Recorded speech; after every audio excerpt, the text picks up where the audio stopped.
قل اعوذ برب الناس،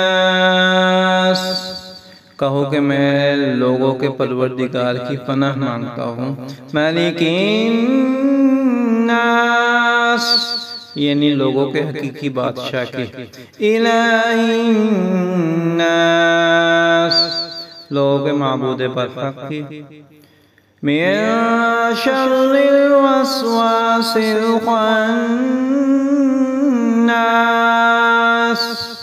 یعنی اس بڑے شیطان کی برائی سے جو خدا کا نام سن کر پیچھے ہٹ جاتا ہے۔ الذی یوسوس فی صدور الناس،